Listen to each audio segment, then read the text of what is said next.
Welcome to episode 10 of my Dive Dry road trip. Throughout this series, so many people have been asking me questions about solo diving, and I honestly have avoided it. But today, that changes. Vámonos.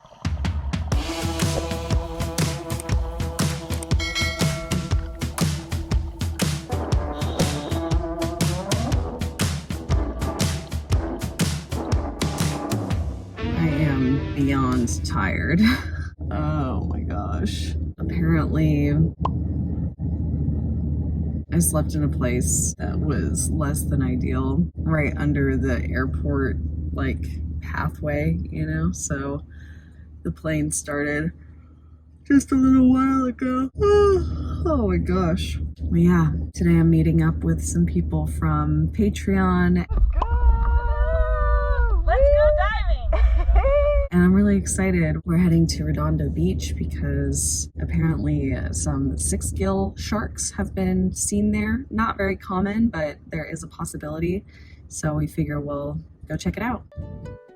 I've been diving for about 10 years and started solo diving a few years ago. My first solo dives were in the tropics, and it was always a treat to go out, just me and my camera, no clients to take care of, and hang out with the fish. This is the Komodo National Park, and just in case you weren't sure about where to go for a mega dive adventure, this is it. Our partner company, Azul Komodo, is running trips on the beautiful boat Asmara, and you have got to get out there. I've linked their website in the description below to check out their daily trips and PADI courses.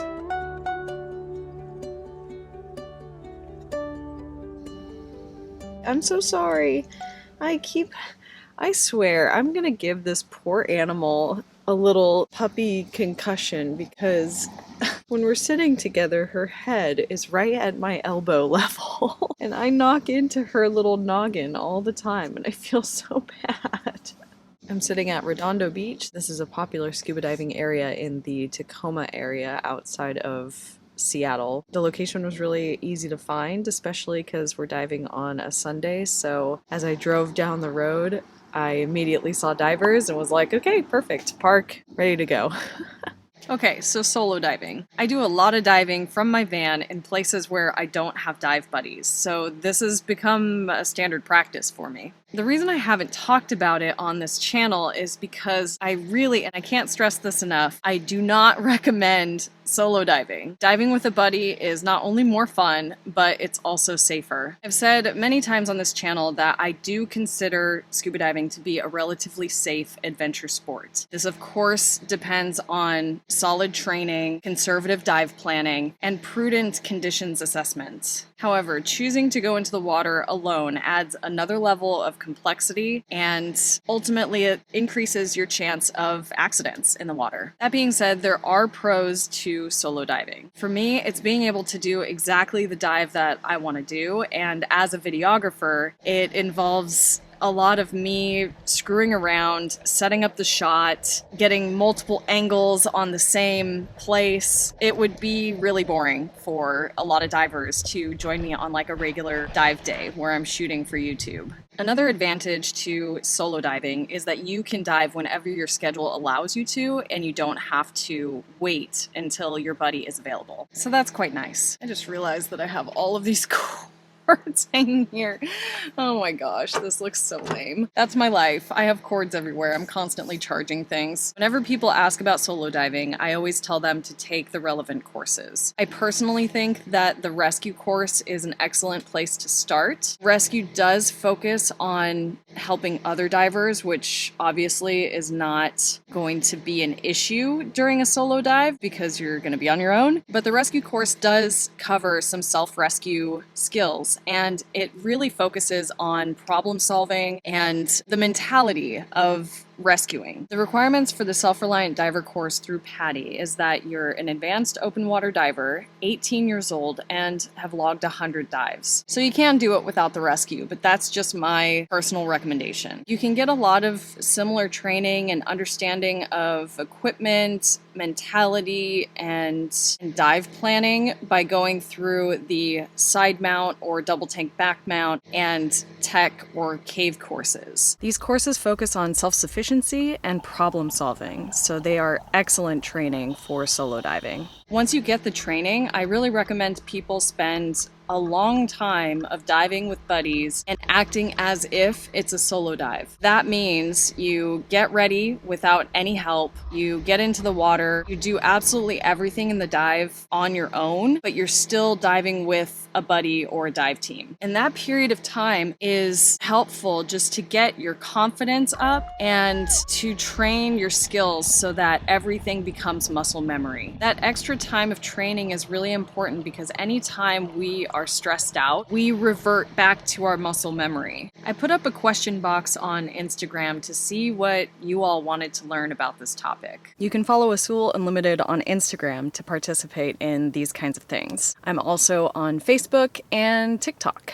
Equipment and redundancy. In order to solo dive, you need to be self-sufficient. This means having a separate backup air supply with its own first and second stages. This can look like a pony bottle, or you can dive double tank back mount or side mount. You should have a backup flotation device in case your BCD or your wing fails, an extra computer, or depth gauge and timing device. Cutting devices are important if you get caught in fishing line and need to cut yourself free. Make sure both hands have access to a cutting device.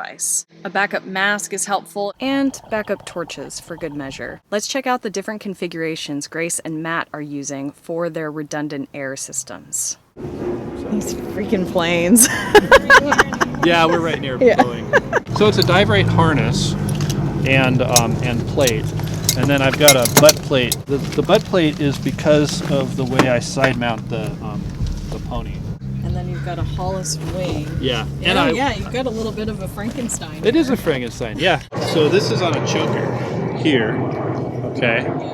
And then this here gets clipped into the ring. Okay. And then the back part gets clipped to the butt plate down here. Right. Like a stage tank, basically. Yeah. It's a deep 6 regulator, and they're decent rigs. I went with this wing and her wing because they're 40 pounds lifts, and you want the more lift in the cold water. Yeah. So you're wearing more weight. You're wearing more weight, more lead.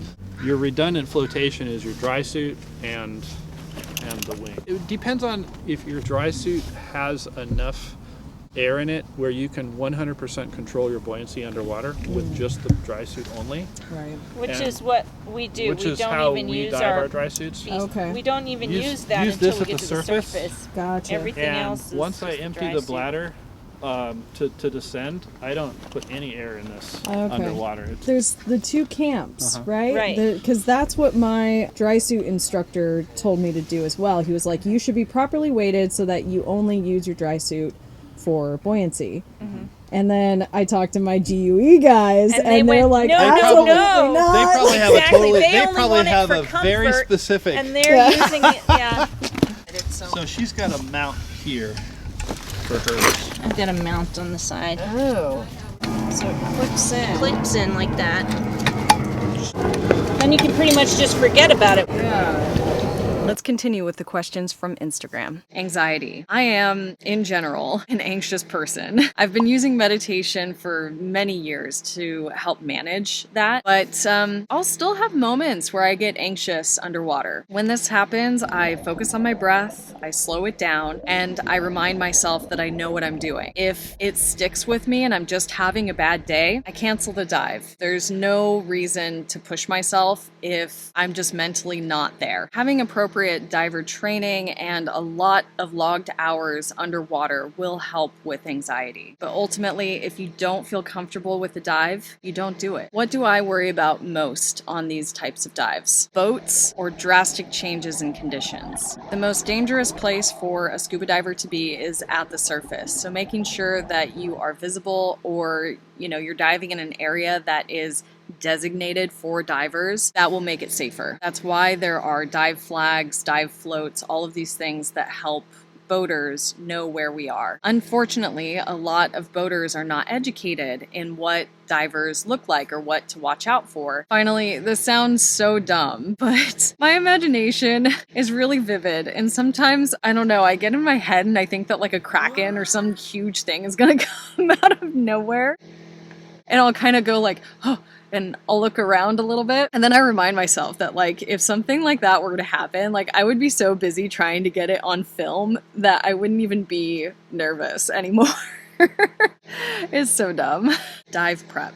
I look up weather and tide conditions. I make sure all of my gear is in working order. I check out the entry and exit situation and think through the entire dive. I may not know what the actual dive site will look like, but I try to visualize what my plan is based on looking at the surface and what I anticipate finding underwater. I check in with my mental state. I set my limits for depth, time, air use, and I orient myself with my compass. I set up my gear close to the water, and then I get into my dry suit and take my time getting to the water. I move slowly and I double and triple check my equipment. And this is really key because if you've looked into diving accidents, a lot of times it happens to people with a lot of experience, and it's because we become overly confident in our abilities and our checklist. We go into autopilot and just go boom, boom, boom. Yeah, everything's working fine, and we go for it. And that is very dangerous. Dive shops and insurance. Shops will have varying rules for this. If you show that you have a self-reliant diver certification or solo diver certification and you have all the required equipment to do that type of diving, it probably won't be an issue to go solo diving. That's why the dive shop has you sign liability releases and why places will require certifications. As divers, we need to understand the associated risks with doing the sport, and ultimately we need to be responsible for ourselves. In the tropics, however, even if you brought all of your own equipment, you have all of the certifications, I don't know any place that would allow you to go diving on your own. Having been a dive shop owner in a tropical water place, the main issue with it is safety. In Komodo, the currents can change in an instant, and people who aren't familiar with the area can get into some serious trouble if they are out diving on their own. So with that, if you're going to a tropical place and you think that you're going to be able to go diving on your own, just check with the dive shop first, ask them, and then like reset your expectations, because I have had people get upset that they weren't allowed to go diving on their own. Sorry, it's not going to happen. Now, for myself personally, I do not have the self-reliant or solo diver certification. I have been trained on side mount. I've been trained as a cave and technical diver. And so when I go to a dive site and I want to solo dive, I show that I'm an instructor and side mount diver, and I haven't had any issues with getting into places. There are certain areas that you absolutely have to have a dive buddy. For example, Point Lobos in the Carmel area just outside of Monterey, you have to have a dive buddy to go diving there. Those are the rules, and you follow the rules. I want to know, what do you think about solo diving? Leave your questions in the comments below, and as always, like and subscribe to support this channel. You can also check out the extras that I share over on Patreon, patreon.com/Azul Unlimited. Thanks for watching. Okay, love you, bye! Redondo Beach is a really fun dive site to explore. There are a bunch of artificial reefs and quite a lot of creatures hanging out in the muck.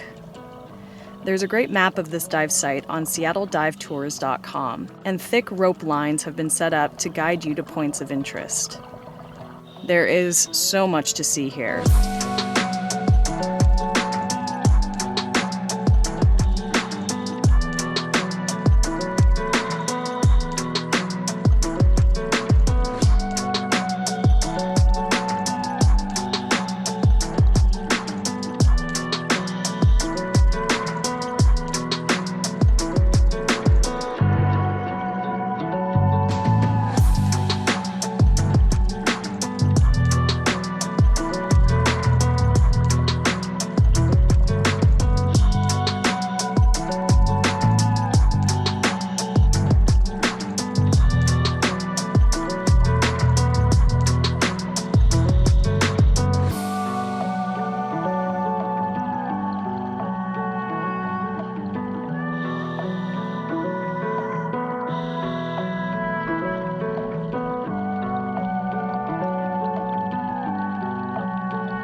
see Abby back there? Oh, big yawn. Ay, guapa. Ay, qué sueño. You work so much, baby. You have such a tough life. Your breath stinks so bad. Oh, bless you. Goodness. You okay? Oh. Okay. Oh. You good? You sure?